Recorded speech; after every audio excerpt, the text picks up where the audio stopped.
Here's a simple guide on how to do a full Galileo-style mission to Jool in Kerbal Space Program. We'll start out by building our probe. Here you can choose any probe core you want, but I'm going to go for a hex. We then want to add the most powerful antenna that we have available. I recommend the Communitron 8888. I then add 2 tiny fuel tanks on the bottom, but you can get away with just one of these, then adding an ant engine to propel our tiny satellite. I then add some batteries and some RTGs to the sides to keep our spacecraft powered.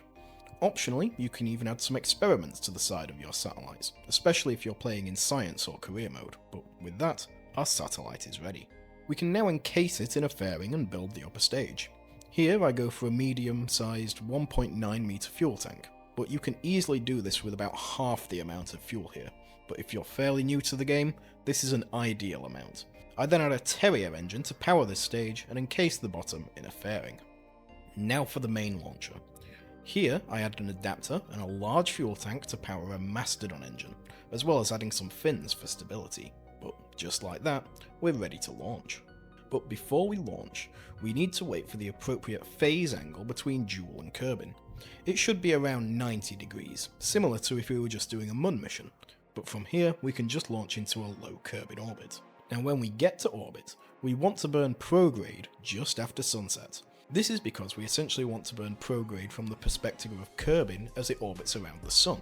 We'll burn here until our Sun apoapsis reaches about the height of Jool. You might prefer to add a maneuver node here to help with this, but if you get the phase angles right and burn at the right time, it should be fairly simple to get an encounter due to Jool's massive gravity.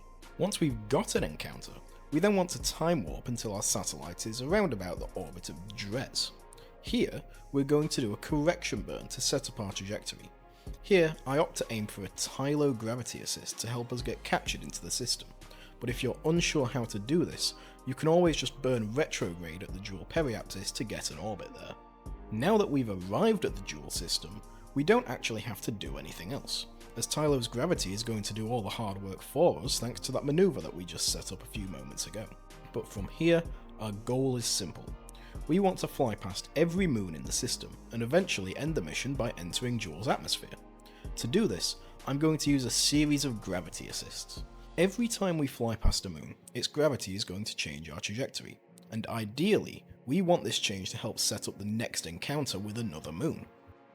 As you can see here, I use another Tylo gravity assist to help me get to Lathe, and then the Lathe gravity assist flings me far out into the Jool system, making my next maneuver more efficient. Here, I keep trying to get a Val encounter, but it simply isn't happening, so I decide to come back to it later.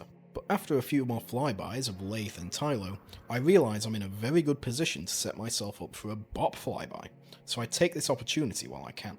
Immediately after this, I use my engines to head to Pol, leaving only Val remaining.